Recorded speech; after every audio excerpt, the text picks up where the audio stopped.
اعوذ باللہ من الشیطان الرجیم بسم اللہ الرحمن الرحیم الحمد للہ رب العالمین وصلی اللہ علی محمد وآلہ الطاہرین۔ پہلا جو درس ہے احکام کا، وہ اسلام میں احکام کی حیثیت کے بارے میں، اسلام کی کیا حیثیت ہے۔ ٹھیک ہے، جی اسلام وہ آخری اور مکمل دستور حیات ہے۔ دیکھیے لفظ تھوڑے ہارڈ ہو گئے ہوں گے آپ لوگوں کے لیے شاید۔ نہیں آؤ اسلام وہ آخری، پہلی بات تو اسلام پہلی تو آخری ہے اور مکمل ہے۔ دستور حیات، حیات یعنی زندگی، دستور حیات زندگی کے احکام، طریقہ احکام دستور زندگی یعنی زندگی کا طرز طریقہ، طور طریقہ۔ دستور حیات دستور زندگی جس کے تمام قوانین، یعنی کس کے؟ اسلام کے۔ اسلام وہ آخری اور مکمل دستور حیات ہے جس کے تمام قوانین، تمام قانون انسان کی فطرت کے عین مطابق ہیں، انسان کی فطرت کے بالکل مطابق ہیں۔ جو انسان کی فطرت میں پایا جاتا ہے اسی کے مطابق ہیں۔ کوئی بات ایسی نہیں ہے کہ یار یہ تو ہماری فطرت کے مطابق ہے ہی نہیں۔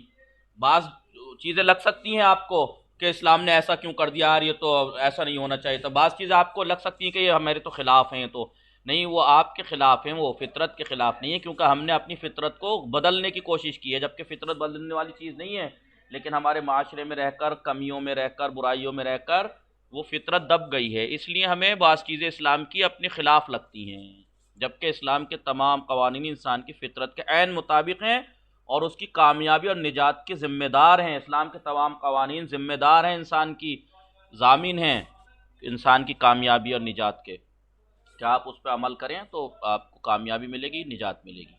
اسلام کو عملاً قبول کرنے والا، ایک تو ہوتا ہے زبان سے قبول کر لیا جی لو، نہیں، پریکٹیکلی طور پر قبول کرنے والا معاشرہ جو ہے، وہ جو اس کے اسلام کے قوانین جو معاشرے میں لاگو کر دے، جو معاشرے میں لاگو ہو جائیں، تو معاشرہ جو ہے وہ اچھائیوں سے قریب اور برائیوں سے دور ہو کر ایک آئیڈیل آئیڈیل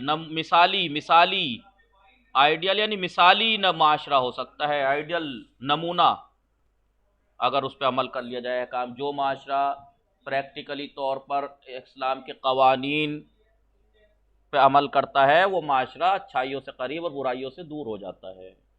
احکام جو کہ ہمارے آئندہ سبق کا موضوع ہے، ہمارے تمام سبق کا موضوع کیا ہے؟ احکام۔ احکام ہمارے آئندہ سبق جتنے ہیں یہ سب ان کا موضوع ہیں، یہ احکام، اور یہ انسان ساز ہیں، اور یہ احکام جو ہیں انسان ساز ہیں، اور یہ انسان ساز موضوع ہیں، اور یہ انسان ساز، انسان کو بنانے والے اسلامی قوانین، انسان کو انسان بنانے والے اسلامی قوانین کے اہم ستون ہیں۔ کون؟ احکام۔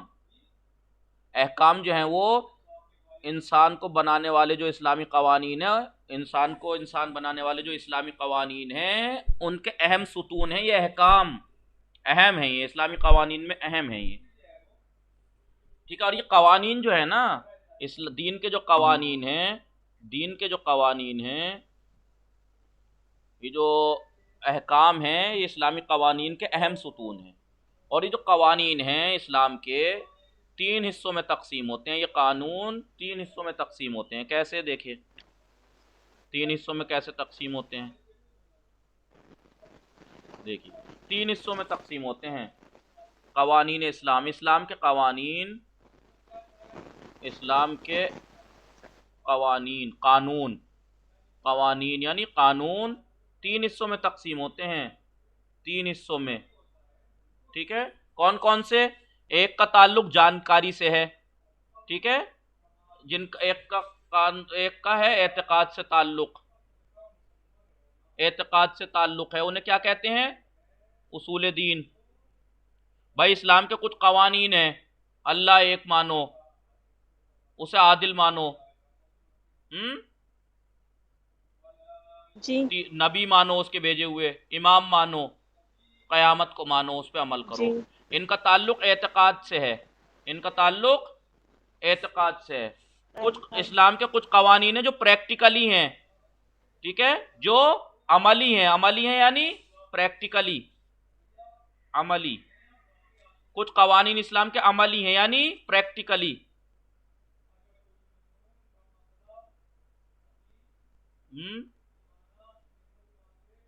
جی ہاں پریکٹیکلی ہیں، کچھ عملی ہیں، پریکٹیکلی ہیں یعنی آپ کو خالی انہیں جاننا نہیں ہے۔ بھائی اصول دین میں آپ کو یہ اعتقاد رکھنا ہے کہ اللہ ایک ہے، آپ کو یہ اعتقاد دلیلوں سے ماننا ہے کہ اللہ عادل ہے، اللہ نے نبی بھیجے ہیں، اللہ نے امام بھیجے ہیں ہماری ہدایت کے لیے، اور اللہ نے قیامت رکھی ہے، یہ سب چیزیں ہمیں جاننی ہیں۔ لیکن کچھ ہیں پریکٹیکلی عملی ہیں، ان کا خالی جان لینا کافی نہیں ہے، ان کو آپ کو پریکٹیکل میں لانا ہے۔ انہیں کیا کہتے ہیں؟ فروع دین۔ اب بھائی فروع دین جیسے نماز ہے، خالی نماز مان لیا آپ نے، بھائی اللہ نے نماز رکھی ہے، واجب کی ہے، تو خالی مان لینے سے کافی ہو جائے گا یا نماز پڑھنی پڑے گی؟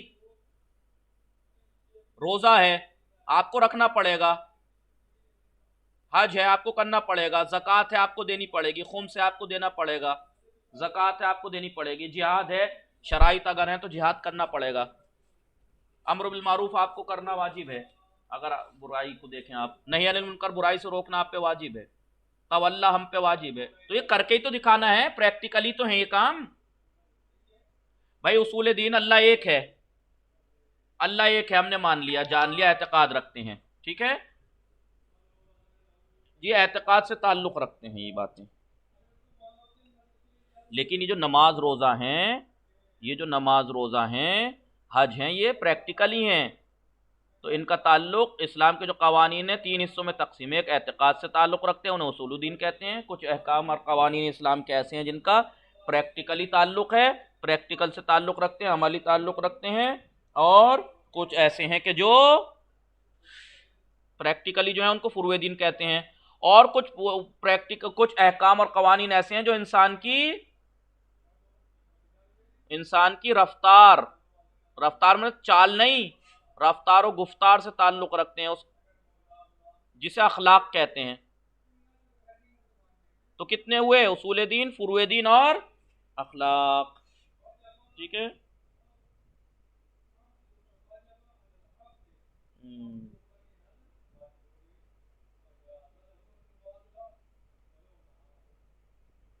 ٹھیک ہے، آئیے اب اس پہ آئیے درس پہ، ایک منٹ ذرا، ایک ایمرجنسی فون ہے۔ تو اسلام کے جو قوانین ہیں، قانون ہیں، احکام ہیں، وہ 3 طرح کے ہیں، کون کون سے؟ الف، عقائد، کچھ قوانین ایسے ہیں جو عقائد سے تعلق رکھتے ہیں جنہیں اصول دین کہا جاتا ہے، کچھ قوانین و احکام ایسے ہیں جو عملی مسائل ہیں جنہیں پریکٹیکلی مسائل، جنہیں فروع دین بھی کہتے ہیں اور احکام بھی کہتے ہیں، فروع دین یا احکام، کیونکہ فروع دین نماز، روزہ، حج، زکوٰۃ، خمس یہ احکام بھی ہیں ان کے، اور یہ فروع دین جو ہیں یہ ان کا تعلق پریکٹیکل سے ہے۔ نمبر 3، وہ مسائل جو انسان کی عام رفتار و گفتار سے تعلق رکھتے ہیں، انہیں اخلاق کہا جاتا ہے، کہ انسان کو کس کے ساتھ کیسے پیش آنا ہے، کیسے رہنا ہے، کیسے پیش آنا ہے، کس کے ساتھ کیسے تعلق رکھنے ہیں، یہ اخلاق ہیں۔ تو 3 اسلام کے جو قوانین، اسلام نے جو انسان کے لیے انسان یہ بتایا نا، ابھی اسلام نے کچھ قانون رکھے ہیں جو انسان کی کامیابی کی ضمانت رکھتے ہیں، انسان کامیاب ہوگا اور فلاح پائے گا، کامیابی پائے گا، یہ اس کے اسلامی قانون اس کے ضامن ہیں۔ اگر اسلامی قوانین پہ عمل کرنے لگے انسان تو کامیاب ہے وہ۔ تو اسلامی قوانین ہیں کیا؟ کہا کہ 3 طریقے کے ہوتے ہیں، اصول دین، فروع دین اور اخلاق۔ اصول دین جو عقائد سے تعلق رکھتے ہیں وہ اصول دین ہیں، ان پہ آپ عمل کیجئے، جو پریکٹیکلی سے تعلق رکھتے ہیں وہ عملی مسائل، انہیں فروع دین یا احکام کہتے ہیں، آپ ان پہ عمل کیجئے، اور جو رفتار و گفتار سے تعلق رکھتے ہیں ان پہ عمل کیجئے، یعنی اخلاق پہ۔ تو یہ 3 چیزیں پہ اگر آپ عمل کریں گے تو یہ آپ کی کامیابی کی ضمانت لیں گے، یہ کامیاب آپ کو بنا دیں گے۔ ابھی عقائد کسے کہتے ہیں؟